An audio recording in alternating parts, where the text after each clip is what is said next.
Mr. Silent Channel. Kabanata 496 hanggang 500. 180 degree. 0496. Si Yefan sa likod niya ay ang taong gustong batiin ni Rebsen. Gayunpaman, imposible para sa isang karakter na tulad ni Rebsen na masyadong madaling ihayag ang kanyang mga intensyon. Kung direktang mahahanap niya si Yefan, tiyak na magdudulot ito ng kaguluhan. Dahil nasa venue na ito si Yefan, walang nagmamalasakit sa lahat, kaya ang paghahanap dito ay bigla na lang mapapansin ng maraming tao si Yefan. Nilapitan ni Rebsen si Yefan sa pamamagitan ng paghahanap kay Su Qingzhou, para hindi magkagulo si Yefan, maging mas natural ang lahat. Nagulat si Su Qingzhou, lalo siyang naging curious, anong uri ng karakter ang kanyang asawa, bakit kahit ang nangungunang tatlong arm oligarko sa mundo ay kailangang magbigay ng espesyal na pagbisita sa kanya.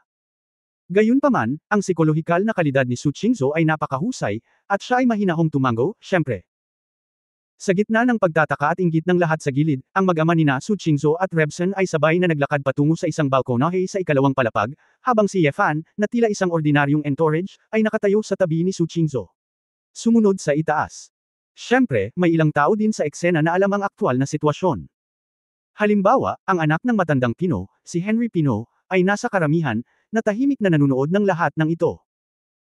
Kabilang sa kanila, ang ilan sa mga pinakamalaking pangalan sa mundo ng negosyo na nakipag-ugnayan kay Yefan, ay hindi nang ahas na harapin sina Yefan at Su Qingzhou sa reception, dahil sinabi na ni Yefan na hindi sila pinapayagang tulungan si Su Qingzhou sa pamamagitan ng mga personal na koneksyon. Gayunpaman, ang hitsura ni Rebsen ngayon ay nagbigay kay Henry at ilang iba pang mayayamang tao ng dahilan upang umakyat at makalapit kay Yefan mamaya. Pagkatapos ng lahat, si Su Qingzhou, na gustong pag-usapan ni Rebsen na mag-isa, ay talagang sulit na magsabi ng ilang salita. Dahil dito, si Henry Pinault at ilan pang mayayamang tao na may magandang relasyon sa isa't isa ay tahimik na naghihintay sa pasukan ng hagdan. Kasabay nito, sa balkonahe sa ikalawang palapag, ang pinto sa balkonahe ay sarado, at ang balkonahe ay naging tahimik. Nang mapansing walang sinuman sa labas ang naglakas loob na tumingin dito, ngumiti si Rebsen at tumango kay Yefan, the Prince of Hell. Matagal ko nang narinig ang pangalang Lucifer. Ako si Rebsen, mga kaibigan sa Underground World Save Face, call me Thunder Beast. Ito ang aking anak na babae, Barbara, halika. Barbara, magbigay-pugay sa dakilang hari ng impyerno. Pinigilan din ni Barbara sa gilid ang kaakit-akit ng ngiti sa kanyang mukha, at marangal na sinabing sumaludo ang palda, Your Excellency Lucifer, matagal ko na siyang tinitingala. Itinaas ni Yefan ang champagne sa kanyang kamay, You're welcome, I know you have a good relationship with Mammon. Sa mundong ito, bukod sa mga kaaway, magkaibigan kayo, kaya maaari kang umorder ng kahit anong gusto mo. Ang puso ni Su Qingshafang ay tumibok ng malakas. Kahit na sinubukan niyang panatilihing kalmado ang kanyang mukha hanggat maaari, nang marinig niya ang mga salita ni Rebsen, siya ay nasa estado ng imahinasyon, at iba't ibang boses ang patuloy na umaalingaw-ngaw sa kanyang isipan. Hell King. Lucifer. Ano ito? Hindi kaya ito ang pangalan ni Yefan sa ibang bansa? Ano ang ibig sabihin ng mga pangalang ito? Anong uri ng pagkakakilanlan ito na maaaring gumawa ng pinakamataas na tatlong armas oligarko sa buong mundo ng magalang? Alam din ni Yefan na tiyak na maraming pagdududa si Su Qingzhou, ngunit nang lumapit si Rebsen sa kanya, mas nahirapan siyang itago ito. Isa pa, pareho silang ikinasal. Maaga o huli, kailangang malaman ni Su Qingzhou ang tungkol sa mga pagkakakilanlan at pinagmulang ito. Kaya naman, ngumiti din si Yefan sa babae at sinabing, asawa, ipapaliwanag ko sa iyo mamaya. Kinagat ni Su Qingzhou ang kanyang ibabang labi, nakaramdam ng hinanakit. Mahigit kalahating taon na niyang kasama si Yefan, ngunit hindi pa rin niya alam kung ano ang background. Nang hindi ngumiti si Rebsen, naging sobrang tigas na naman ang mukha niya, bagaman huli kong nakilala ang Greek, na Mammon, humanga kami sa isa't isa, kaya maganda talaga ang relasyon, minsan nakatulong ang mga channel niya sa pagkumpleto ng ilang transaksyon, paminsan-minsan, makakatulong ang supply ko sa negosyo niya. Balita ko, dadalo rin si Mammon sa Seth Rating Conference. Baka pwede tayong magkita ulit sa conference. Ngayon, pansamantalang sinabi sa akin ng aking intelligence channel na ang kagalang-galang na Lucifer ay pupunta sa pagtanggap na ito kasama si Misu, kaya dinala ko ang aking anak na babae at gusto ko siyang batiin muna. Ngumiti din si Barbara at sinabing, kamahalan Lucifer, ang iyong dakilang mga ginawa kasama ang 2 taong jihad ay isang alamat na madalas banggitin ng aking ama. Noon pa man ay inaabangan ko na makita ka. Hindi ko inaasahan na napakabata mo pa. Umiling si Yefan, hindi ito magandang alaala. Hindi ako nagbebenta ng armas. Para sa akin, ang pakikipaglaban ay buhay at kamatayan, hindi mga pagkakataon sa negosyo. Ngayong gabi ang cocktail party ng Business Association. Pinag-uusapan pa rin ng lahat ang tungkol sa negosyo. Ang asawa ko ang bida ngayong gabi. Ayokong nakawin ang limelight niya. Nagmamadaling humajijek si Barbara at sinabing, Miss Sue, napakaswerte mo na napangasawa mo ang isang batang maalamat na powerhouse gaya ng iyong asawa. Pilit na ngumiti si Su Qingzhou, ngunit nagtataka siya sa kanyang puso, sino si Maman? Ano ang isang banal na digmaan? Ano ang ibig sabihin ng maalamat na powerhouse? Si Su Qingzhou ay puno ng mga tanong, ngunit wala siyang paraan para magtanong. Sila. If you have time, please move to our manor, para ma-enjoy natin ang pagkakaibigan ng mga landlord, iniaya ni Rebson. Pag-usapan natin ito mamaya, pumunta ka lang sa SciTech Rating Conference, may mga bagay pa akong dapat harapin, casual na pagtanggi ni Yefan. Hindi siya interesado sa pakikitungo sa nagbebenta ng armas. Saglit silang apat na nagkwentuhan bago bumalik sa reception mula sa balcony. Hindi nagtagal ay umalis sina Rebson at Barbara, at dumating lamang sila sa Siyang Yefan at sa iba pa, tinatamad silang alagaan sila. Gayunpaman, sa sandaling umalis ang dalawang ito, si Su Qingzhou, na nanatili sa likuran, ay naging focus ng atensyon. Ang babaeng negosyante na maaaring gumawa ng espesyal na pagbisita kay Rebson ay tiyak na hindi ang kaso. Ganun din. Bilang resulta, isa-isa, ang mga sikat na mayayaman ay nagsimulang magkusa na makipag-chat kay Su Qingzhou sa isang walang katapusang stream, at ang kanilang mga saloobin ay nagbago din ng 180 degrees. Kahit na iba ang industriya, gusto pa rin nilang makipaglaban kay Su Qingzhou. Relasyon. Bilang resulta, naging abala si Su Qingzhou kaya wala siyang oras para kausapin si Brewer na nakikipag-usap sa kanya noon. Sabik na sabik si Brewer, at nakipagsiksikan sa isang grupo ng mga mayayamang tao, sabik niyang sinabi, Mr. Su, huwag kalimutan ang ating pagtutulungan, padadalhan kita kaagad ng email. Dati, hiniling pa rin niya sa kanyang assistant na makipag-ugnayan sa kanya, ngunit sa pagkakataong ito, balak ni Brewer na gawin ang lahat ng mag-isa, at hindi dapat hayaang mawala ang pagkakataong ito sa pakikipagtulungan. Napakapalad niya na hindi siya kasing yabang ni Escalade at binigyan niya ng pagkakataon ng batang negosyanteng ito. Sa kabilang banda, si Escalade, na mapula ang mukha, ay galit na galit kina Oh Jion at Zhang Manteng kaya nangangati ang kanyang mga ngipin. Malamig ang dugo ni Oh Jion, hindi niya maisip kung bakit maaaring nauugnay si Su Qingzhou sa isang super predator tulad ni Rebson na nakatayo sa likod ng mundo. Kung alam niya ito, paano siya mangangahas ng inisyon si Su Qingzhou? Chapter 0497 talaga. 0497. Mr. Escalade, huwag mag-alala, kahit na si Su Qingzhou ay may isang tiyak na background, maaari pa rin tayong makipagtulungan. Gusto ni Oh Jion na pakalmihin si Escalade, ngunit direktang pinutol ni Escalade ang mga salita ni Oh Jion. Hindi na kailangan. Mr. O, wala kaming planong makipagtulungan sa kumpanya mo. Kakanselahin ang naunang napagkasunduan sa pagpirma ng kontrata. Nagnganga ang mga ngipin ni Escalade. Ano? Paano mo ito babalikan? Parehong mapula sina Oh Jion at Zhang Manteng, hindi sila nang ahas na magsalita. Malamig nang umuso si Escalade, hindi kami pumirma sa kontrata, paano ito maituturing na pagsisisi? Pagsisisi. Ayokong ipagsapalaran ang galit ni Mr. Rebson na makipagtulungan sa iyo. Pagkatapos magsalita, agad na tumakbo si Escalade sa gilid ni Su Qingzhou, na may mahiyaing mukha, sinabi niya sa mahinang boses, Miss Su, pinag-isipan ko itong mabuti, sa tingin ko ay mas maganda ang kondisyon ng iyong kumpanya. Si Su Qingzhou ay abala habang nakikipag-usap siya sa mga pinuno ng ilang multinational consortium, nang makita ang Escalade. Sumimangot si Daimei, pasensya na, hindi na ako interesadong magtrabaho kasama ka. Naninigas ang mukha ni Escalade, at hinawakan niya ang kulay abong ilong. Bagamat inihanda niya ang pag-iisip, labis pa rin siyang nadismaya at nanghihinayang. Nang makita ni Oh Jion at Zhang Manteng ang eksenang ito, sa sobrang galit nila ay halos samuka sila ng dugo. Mas gugustuhin ni Escalade na pumunta doon at walang pakialam na tanggihan ni Su Qingzhou, at hindi man lang makipagtulungan sa kanila. Hindi ba ito nangangahulugan na ang magkasanib na pagsisikap ng OG at Ferrier Group ay parang basura, na nagpapawalang bisa sa Escalade? Sa ilalim ng ganoong sitwasyon, sina Oh Jion at Zhang Manteng ay walang mukha upang manatili sa reception. Ang dalawa sa kanila ay nagmamadaling lumabas ng reception sa isang malungkot na paraan, hindi na nang ahas na kausapin pa si Su Qingzhou.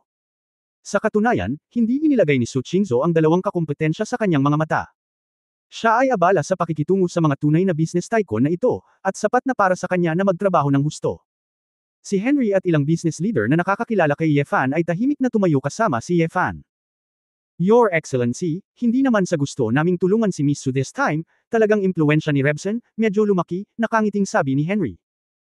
Napabuntong hininga si Yefan, ito ay wala sa aking kontrol, kaya't huwag kang umakyat at sumali sa kasiyahan, sana ay hindi ito pansinin ng aking asawa. Pagkatapos ng reception, inimbitahan si Su Qingzhou ng mahigit 20 multinational na kumpanya at consortium, na lahat ay handang makipagtulungan sa kanya.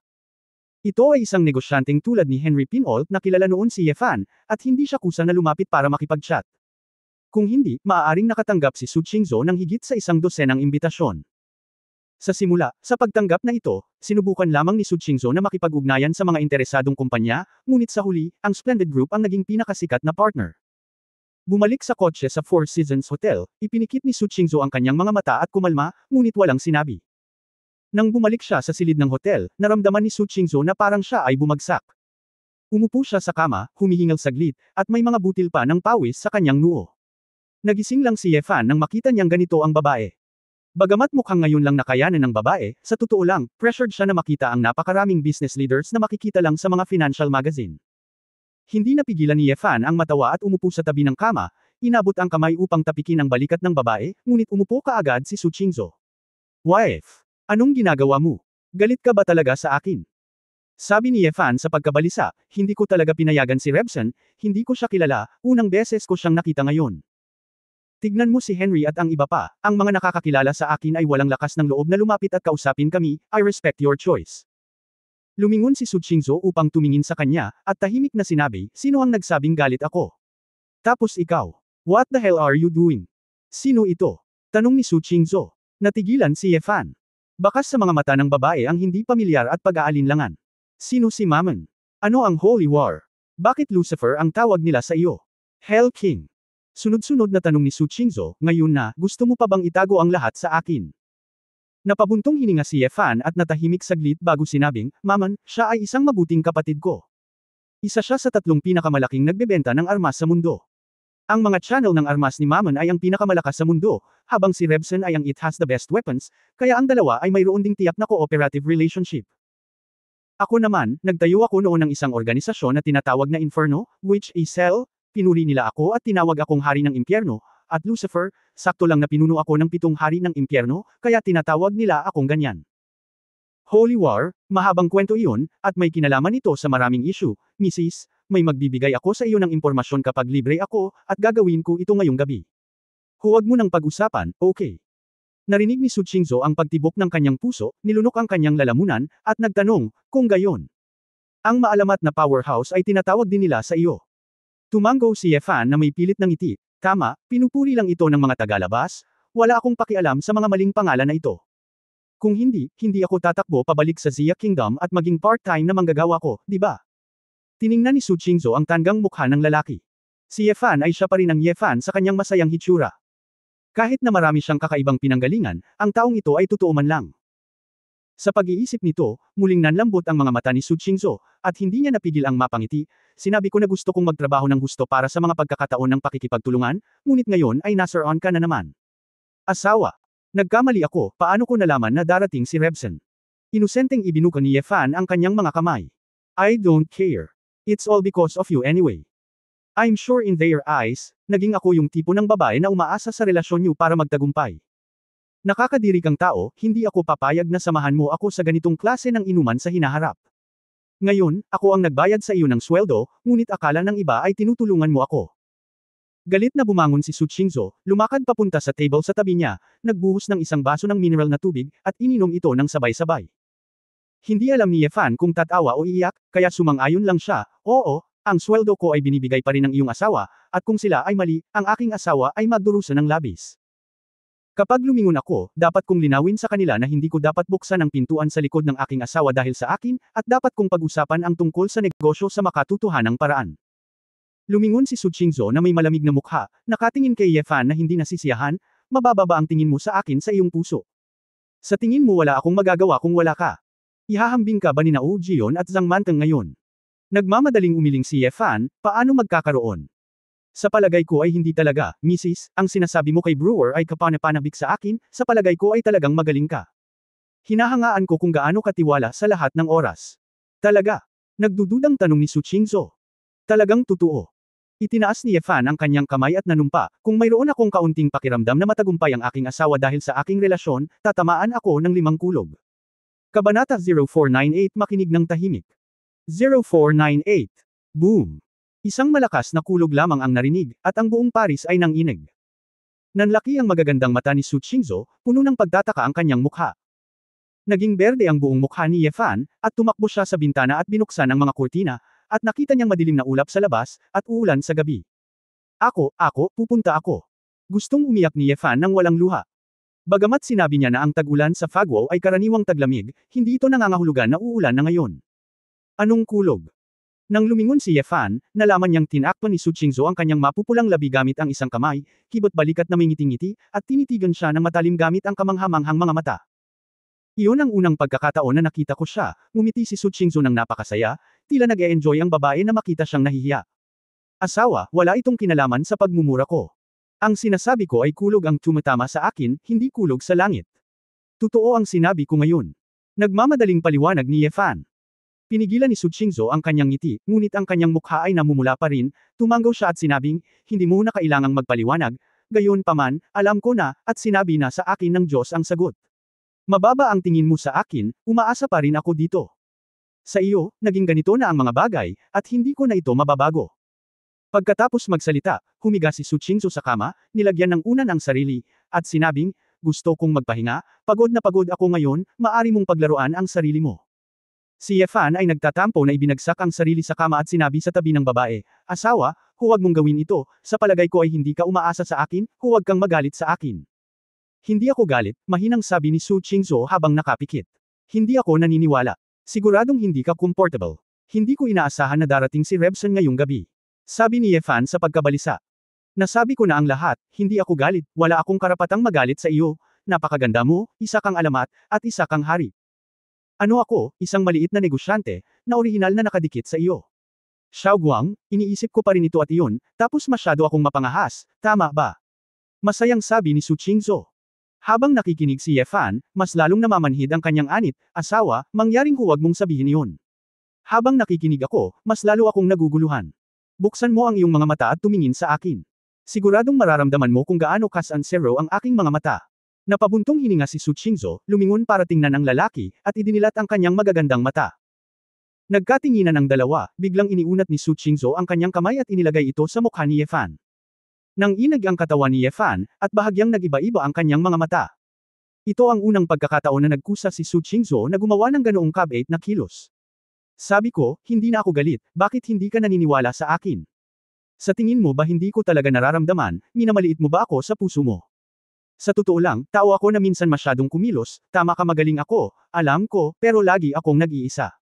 Pag-isipan mong mabuti, marami pang babae ang bumibili at bumibili sa bahay, tinitingnan ang kanilang mga anak, kumakain ng mga lalaki, gumagamit ng mga lalaki, at nakikitira sa mga lalaki. Lahat sila ay namumuhay ng maayos. Hindi mahalaga. How less I am, medyo mayaman pa naman ako diba, compared sa mga babaeng yun, I think I'm pretty good no. Napakurap si Su Qingzhou. Sa wakas ay nakahinga ng maluwag si Yefan, nagmamadaling hinawakan ang malambot na damo ng babae, at sinabing, asawa, kung ganito ang iniisip mo, magaan ang loob ko, sa katunayan, alam mo, kahit wala kang ginagawa, bumibili ka, bibili at maglaro sa bahay araw-araw. Hindi kita hahamakin. Ang gusto ko ay ikaw, wala itong kinalaman sa kung sino ka bilang presidente, chairman, at karera. Oo, tumanggo si Su Qingzhou, alam ko, sa katunayan, pagkatapos kitang makilala, sa pamamagitan ng mga taong kilala mo, sa mga bagay na ginawa mo, lalo na pagkatapos mong makilala si Mr. Rebson ngayon. Naisip ko na ito, marami na. Para sa iyo, itong munting negosyo ng pamilya ko ay wala, at natural lang na hindi mo ito isa puso. Ngunit kinuha ko ang Splendid Group mula sa aking mga lolo't lola. Ito ang kumpanyang pinapanood ko simula pa noong bata ako. Mayroon akong damdamin, at ang mga empleyadong iyon ay libu-libong pamilya, at gusto rin nilang alagaan ko sila. So, hindi naman talaga ako pwedeng maging babae na bibili lang, bibili, huwag mo namang ayawan ang trabaho ko, okay? Hehe, tumingin si Yefan sa babaeng mukhang isang maliit na tupa sa sandaling ito, at ang kanyang puso ay namulaklak. Ang maputi at malambot na mukha ni Su Qingzhou ay medyo parang puting tinapay, na may bahagyang pagpout, na talagang kaakit-akit. Ang kagandahan ng malaking bato ng yelo ay hindi karaniwan. Ang bihira ay ang mainit na pagmamahala na nararamdaman kapag natunaw ang malaking bato ng yelo. Ngayon, kailan? Tumingin ako sa asawa ko at pinakinggan ang kanyang matamis na boses, pakiramdam ko siya na ang pinakamagandang babae sa mundo. Sobrang nagustuhan ito ni Yefan. Asawa, pwede mo ba akong tawaging asawa? Matagal na kitang tinatawag na asawa, gusto ko talagang marinig na tinatawag mo akong asawa. Gustong hampasin ni Yefan habang mainit ang bakal. Kinagat ni Su Qingzhou ang kanyang ibabang labi at sinabing, hindi ka pa nagpo-propose sa akin. Hinawakan ni Yefan ang likod ng kanyang ulo sa pagkabigo, tama, pagkatapos ay mag-iisip ako ng proposal para sa iyo. Ngumisi si Su Qingzhou, Ye Fan. Fan, gusto mo ba talagang pakasalan ako? Sa tingin mo hindi ko gagawin iyon, sa tingin mo ba mahirap para sa akin? Masama talaga ang ulo ko. Wife, this time na, bakit nagtatanong ka pa ng ganyan? Hindi napigilan ni Ye Fan na matawa, hindi ba't mahigit kalahating taon na tayong lahat, nakikita mong hinahamak pa kita? Kung ganoon, ano ang nagustuhan mo sa akin? Hindi ba't marami kang magagandang babae sa paligid mo? Kahit na mas maganda ako ng kaunti sa kanila ngayon, hindi ako kasing ganda ng mga dalaga kapag matanda na ako. Nagtataka na tanong ni Su Qingzhou. Napabuntong hininga si Ye Fan at niyakap ang ulo ng babae, na pinalapit ito sa puso nito. Sumandal si Su Qingzhou sa dibdib ni Ye Fan, biglang nanlamig ang kanyang maselang katawan, at kinakabahan siyang nagtanong sa mahinang boses, ikaw? Anong ginagawa mo? Siya, makinig ng tahimik, seryosong sabi ni Ye Fan. Sabihin. Kumurap si Su Qingzhou at tahimik na nakinig. Narinig mo ba ang tibok ng puso ko? Tanong ni Ye Fan. Well. Tumango si Su Qingzhou, anong problema? Sinabi ni Ye Fan, bago kita nakilala, hindi ako niyakap ng isang babae bago tumibok ng mas mabilis ang puso ko. Ang paghalik sa isang babae ay hindi mapigilan ang tibok ng puso ko. Hindi alintana kung umaarte ka o hindi, o kung hindi ka makatwiran o hindi, ang alam ko lang ay ikaw ang unang babaeng makakapagpa-in-love sa akin ng totoo, naiintindihan mo ba? Tinitigan ni Su Qingzhou si Ye Fan na may malabong tingin. Ang kanyang dibdib, na nakikinig sa malakas at malakas na tibok ng puso nito, ay tila nakakabaliw. Boom! Doon ay isa pang kulog, at bumubuhos ang ulan sa labas. Narinig lamang ni Su Qingzhou sa silid ang tibok ng puso ng bang-bang at bang-bang. Kabanata 0499 Galit ako. 0499. Hinugasan ng ulan ang mga lansangan at eskinita ng Paris. Sa ilalim ng madilim na kalangitan sa gabi, ang mga ilaw at tubig ay nakakalat at naaninag. Ang uso at romantikong lungsod na ito ay tila isang mahiwagang mundo. Sa pasukan ng isang tindahan na dalubhasa sa pagbebenta ng alak sa isang kalye, huminto ang isang figure na nakasuot ng itim na trench coat, isang malaking hood, at isang itim na payong. Binuksan ng lalaking nakaitim ang isang itim na leather bag na dala niya, at itinapon ang oil paper na sobra sa loob ng isang basurahan sa tabi niya. Matapos mawala ang lalaking nakaitim, mabilis itong umalis at mabilis na nawala sa madilim na gabi. Makalipas ang halos isang minuto, lumabas sa tindahan ng alak ang isang binata na may kulot na buhok na naka-apron. Casual siyang naglakad papunta sa trash can, binuksan ang trash can, kinuha ang oil paper bag, at malayang naglakad pabalik sa tindahan.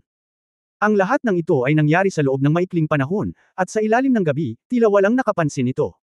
Gayunpaman, ang isang pares ng mga mata sa tuktok ng katapat na gusali ay tahimik na nanunood. Makalipas ang kalahating oras, nasa business suite na ang hotel na tinutuluyan ni Dragon Soul. Si Hao Lei, direktor ng Dragon Soul Foreign Affairs Bureau, ay nakaupo sa harap ng computer, humihit-hit ng sigarilyo, nakatingin sa screen ng computer, nag-iisip. Si Hao Lei ay isang malaking smoker, kaya pinili niya ang ganitong uri ng smoking room, na maginhawa din para sa isang tao na tirahan. Ding-dong, tumunog ang doorbell. Nang marinig ito ni Hao Lei, agad niyang isinara ang laptop at nagtanong, sino? Juju Hao, bumili ako ng pagkain na gusto mo. Dumating ang boses ni Assistant Song Meiji. Tumayo na lang si Hao Lei at naglakad para buksan ang pinto. Ang matambok na si Song Meiji ay tila pagod na pagod sa paglalakad at hinihingal, hawak ang isang bag ng mga pagkaing Chinese restaurant at kanin sa kanyang mga kamay. Xiao Song, nagsumikap ka, nakangiting sabi ni Hao Lei pagkatapos kumain. Pinunasan ni Song Meiji ang pawis at ulan sa kanyang mukha at nagmamadaling umiling, hindi ito mahirap na trabaho, hindi sanay si Hao Ju sa pagkain ng mga dayuhang ito, at hindi rin ako sanay. Hindi maganda na ako mismo ang bumili ng pagkain. Napangiti si Hao Lei at sinabing, okay lang, magiging okay ako ngayon, pwede ka nang magpahinga, at magkita-kita tayo bukas ng umaga. Hoy, magandang Hao Bureau. Tatalikod na sana si Song Meiji at aalis nang may naisip muli si Hao Lei at tumawag, sandali. Ano ang problema, ano pa ang nangyayari sa Hao Bureau? Tanong ni Song Meiji. Kumunot ang noo ni Hao Lei at sinabing, pumunta at tingnan kung nandito si Wumo, ipaalam sa akin pagkatapos makumpirma. Tumango si Song Meiji, okay. Bumalik si Hao Lei sa kwarto, binuksan ang lunchbox, at dahan-daang kumain. Pagkaraan ng halos 3 minuto, isang tawag mula kay Song Meiji ang pumasok. Xiao Song, nandito ba si Wumo? Juju Hao, wala si Bureau Wu sa silid. Sinabi ng kanyang assistant na si Xiao Li na lumabas si Bureau Wu ng alas 6 ng hapon at hindi pa bumabalik. Mukhang nakikipagkita siya sa isang kaibigan ng Paris, sabi ni Song Meiji. Kinaikit ni Hao Lei ang kanyang mga mata, tumanggaw at sinabing, nakikita ko, nagsumikap ka, magpahinga. Okay, Bureau Hao. Matapos ibaba ni Hao Lei ang telepono, binuksan niyang muli ang computer, tumingin sa screen, at muling nag-isip. Four Seasons Hotel, sa kwarto ni Su Qingzhou. Matapos pakinggan ang tibok ng kanyang puso saglit, namula si Su Qingzhou at umayos ng upo, humihingi ng mahina, napakabastos mo, hindi ko matiis. Nakaramdam ng kawalan ng magawa si Ye Fan saglit, asawa, taos puso ang sinasabi ko. Bilang isang martial artist, ang pagkontrol sa tibok ng puso ko ay isang napaka-routine na bagay para sa akin.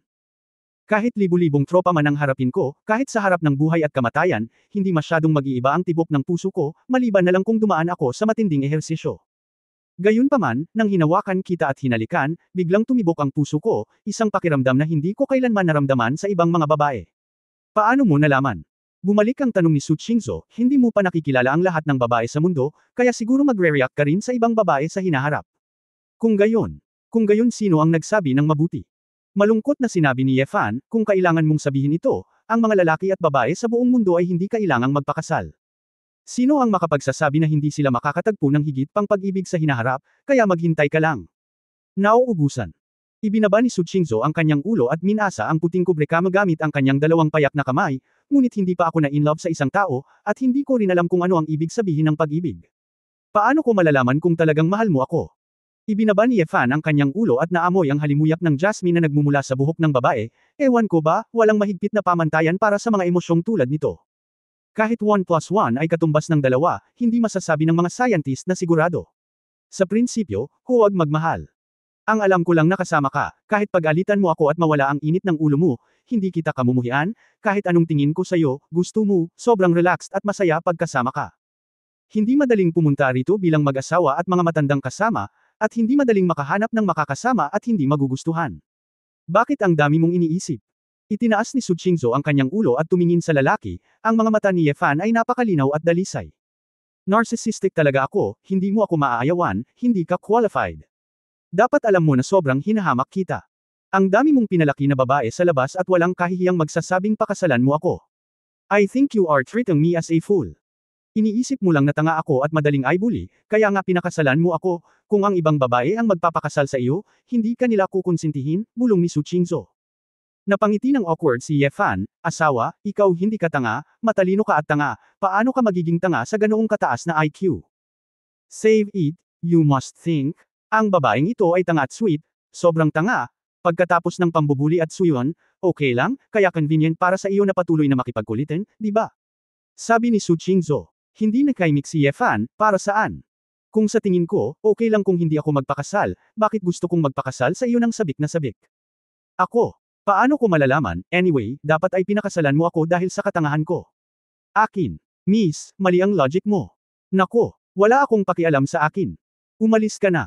Gabi na, kailangan kong tanggalin ang makeup ko. Itinulak ni Su Qingzhou si Ye Fan at pinababa ang lalaki. Labis na naguluhan si Ye Fan, asawa, naka-makeup ka.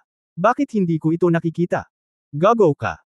Ngayong gabi sa reception, kailangan kong mag-makeup parati, pero maganda ang balat at malaki ang mga mata ko, kaya maganda rin ang makeup ko.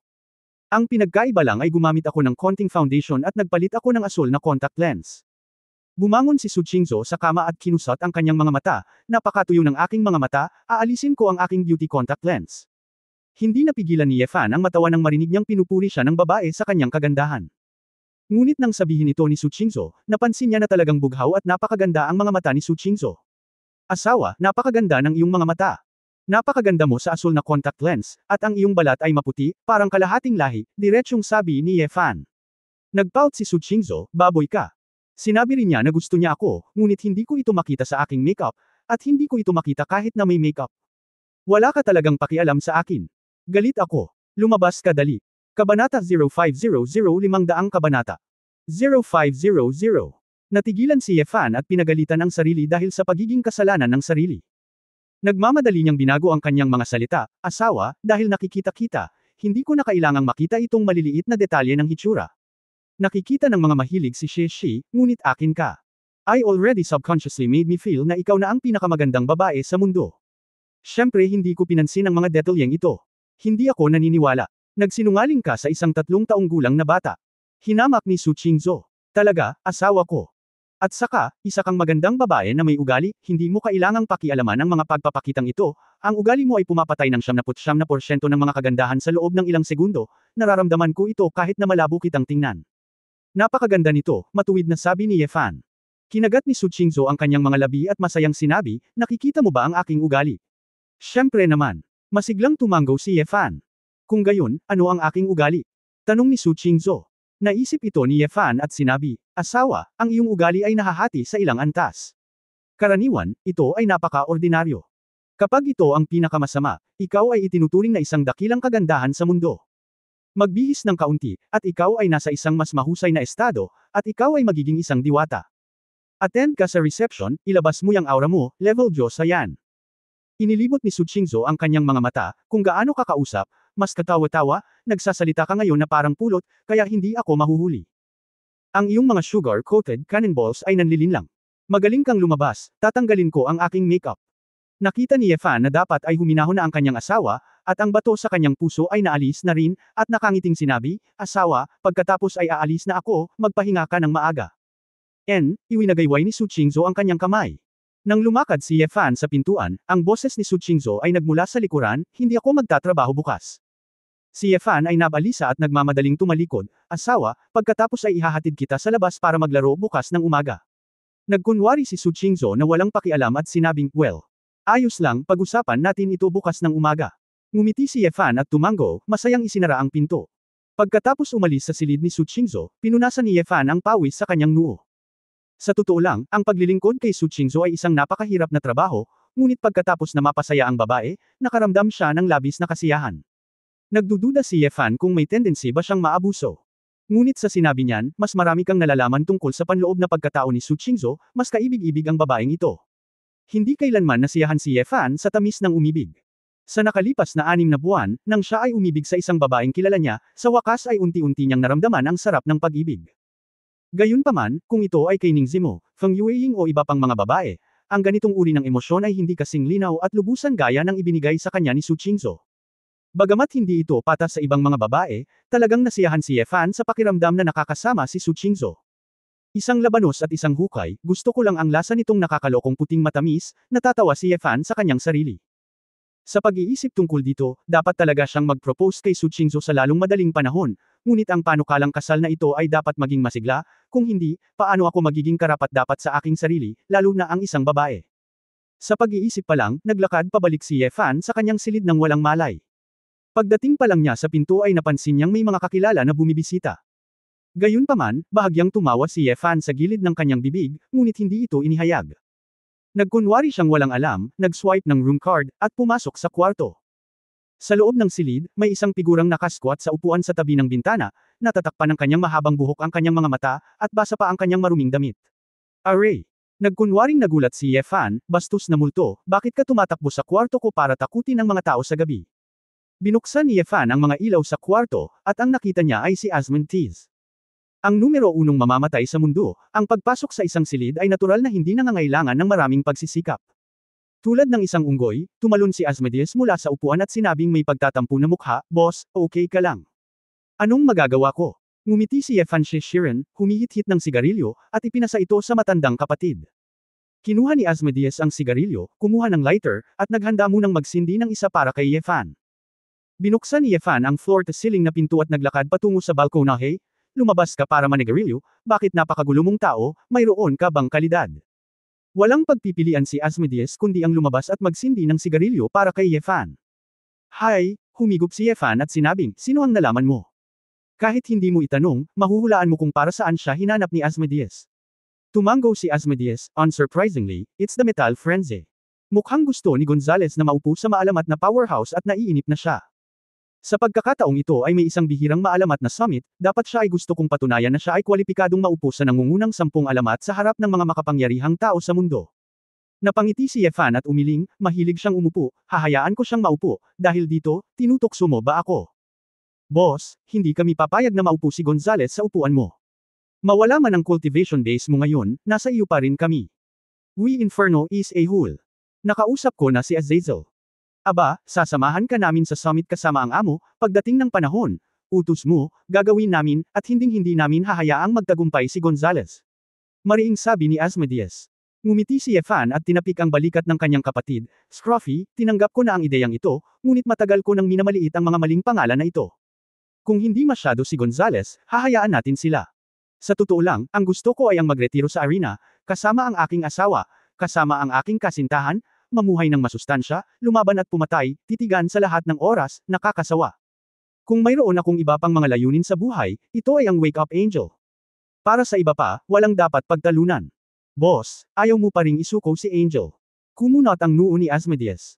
Siyempre hindi ako susuko. Nakangiting sinabi ni Yefan, wala akong hindi magagawa. Natuklasan ko na ngayon na ang access ng lupa na pinagkadalubhasaan ni Ziaguo ay maaaring ang pag-asa ng paggising ng Angel, kaya haharapin ko na lang ang kaluluwa ng dragon. Natigilan si Asmodeus at tumango, boss, magising man si Angel o hindi, siguradong pagpapalain kanya. Masayang sinabi ni Yefan, ikaw na palpak na multo, sa wakas ay may nasabi kang maganda. Siya nga pala, itong babaeng ito. Ang kanyang daang anino, ano ang nangyayari? Kumislap ang mga mata ni Asmodeus, ginamit ko siya ng buying. Huwag kang ma-excite, natatakot siya na malaman mo ang tungkol dito, pero ikaw at ako ay walang mapag-usapan, kaya sasabihin ko sa iyo ng diretso. Katulad ng kapatid ko, sana matulungan ko siya, kaya gusto kong marinig ang iyong mga partikular na pananaw sa 100 Shadows na ito.